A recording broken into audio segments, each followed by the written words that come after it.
नमस्कार। सञ्चालक महोदय, मेरो नाम उमेश कोरी हो। म मिटर ब्याज विरुद्ध किसान मजदुर आन्दोलन नेपालको केन्द्रीय सचिवालय सदस्य र लुम्बिनी कमान्ड इन्चार्ज। आज हामी देशैभरि मिटर ब्याज विरुद्ध र लघुवित्तको संयुक्त कार्यक्रम गरेर देशैभरि एउटा ज्ञापन पत्र बुझाउने सिडिओ कार्यालयलाई एउटा ध्यान आकर्षण हामीले गराउन खोजेको यो देशैभरि 77वटै जिल्लामा आज यो हाम्रो कार्यक्रम छ र आज हामी विरोध प्रदर्शन सिडिओ कार्यालयमा गरिरहेको छ। यो तपाईहरुको मिटर ब्याजको समस्या त लामो समयदेखि चलिरहेको छ। यो समस्या समाधान भयो भन्ने कुरा भएको छैन अझैसम्म। अब समस्या समाधान भनेपछि मिटर ब्याजको समस्या समाधान कतैबाट भएको छैन। एउटा सरकारले एक किसिमको कानुन बनाएको थियो। कानुन अन्तर्गत एउटा सिडिओ कार्यालयमा निवेदन दर्ता अन्तर्गत एउटा छलफलको प्रक्रिया बनेको थियो। तर पीडितले न्याय पाउँछ भनेर त्यो एउटा आश्वासन जस्तै सरकारद्वारा एउटा आश्वासन जस्तै आयो। एउटा यो सिडिओ कार्यालयमा कहिले सिडिओ कार्यालयमा निवेदन पठाउने, कहिले प्रहरी कार्यालयमा निवेदन पठाउने, यो पीडितलाई एउटा अल्मलाउने काम मात्र भएको थियो र पीडितले अहिलेसम्म न्याय कतै पाएको छैन। यो तपाईहरुको कतिऔं धरना यो विरोध कार्यक्रममा याद छ तपाईहरुलाई?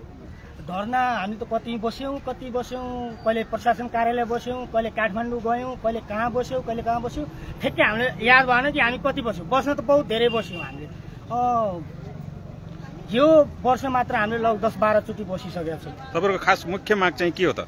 हाम्रो मुख्य माग के हो भनेपछि मिटर ब्याज जुन एउटा जाली तमसुक साहुद्वाराहरू बनाइएको छ, त्यो जाली तमसुकलाई खारेज गरियोस् र साहु महाजनहरूले जुन हडपिएको जग्गाहरू छ त्यो जग्गाहरू मालपोतबाट फुकुवाओस् र अदालतमा चलिरहेको एकलौटी फैसलाहरू गरेको छ त्यो मुद्दालाई फेरि पुनर्लोकन गरेर यो विषयलाई कसरी समाधान गर्न सकिन्छ।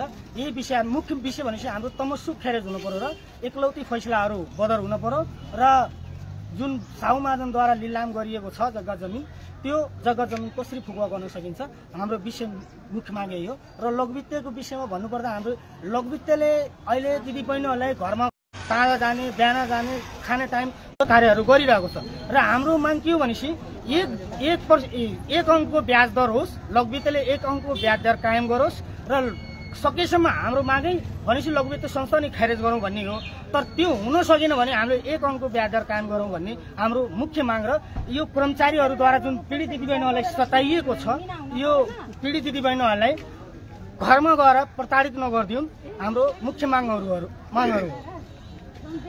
अम्बिका दिदी भन्नुस् तपाईहरु। मेरो नाम अम्बिका देवान, म यो लघुवित्त पीडितको जिल्ला अध्यक्ष। हाम्रो माग भनेको लघुवित्त संस्था खारिज गर्ने, सामूहिक ऋण मिना गर्ने अनि आम गरिब किसानलाई निःशुल्क ऋण प्रदान गर्ने भनेर हामीले माग राखेछन्।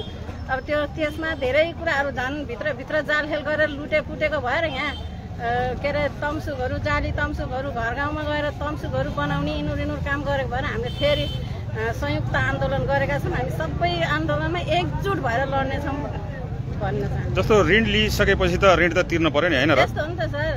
नियमपूर्वक नियम र नीतिमा चल्थ्यो भने आज हामी आन्दोलनमा उत्रिनै पर्थेन। तिनीहरूले नियम र नीति नै गरेन। जुन राष्ट्र ब्याङ्कको नीति छ त्यसले त्यो कायम गरेन, अनुगम गरेन। पैसा मात्रै दियो हामीलाई, आउनुहोस् 5 जना जुटाउनुहोस्, बस्नुहोस्, हजुरहरूलाई सुविधा हुन्छ, पेन्सन पाउनुहुन्छ भन्ने, हामीलाई महिनाको 1000 रुपियाँ बचत गराउने अनि 1 लाख लिँदा 80,000 काट्दिने, बाख्रा ल्याउनु भन्ने अनि 28 दिनमा किस्ता भन्छ, 28 दिनमा तिर्न नसके आएको त्यो ल्याएको बाख्रा पनि लैदिन्छ।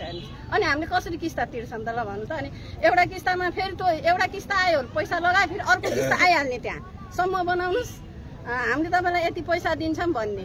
अब हामी किन बाध्य भयो भन्नुहुन्छ भने अब एउटा किस्ता हामीले तिर्दैछौँ, अब तिर्न नसक्ने अवस्थामा त्यो पहिला जोडेको हाँडा भाँडा पनि हाम्रो छुट्दिने के, बेच्दिने, कबाडमा बेच्न पर्ने हो कि केमा बेच्न पर्ने हो, त्यसले बेचेर लैजाने। अनि त्यसपछि फेरि अर्को संस्था आउँछ अनि हामीलाई इज्जतको माया भयो, हाम्रो हाँडा भाँडा नछुट्दै हुन्थ्यो भन्यो। अनि फेरि एउटा संस्थामा पस्यो, 1 लाख रुपियाँ निकाल्यो, 20,000 त्यहीँ काटिदिन्छ, 80,000 ल्यायो, फेरि 4-5 महिना किस्ता तिर्यो, फेरि 4-5 महिनापछि त्यही स्थिति आउँछ, झन् 20,000 30,000 गर्दै हामी 21-22वटा संस्थामा एउटा दिदीबहिनी बसेछन्।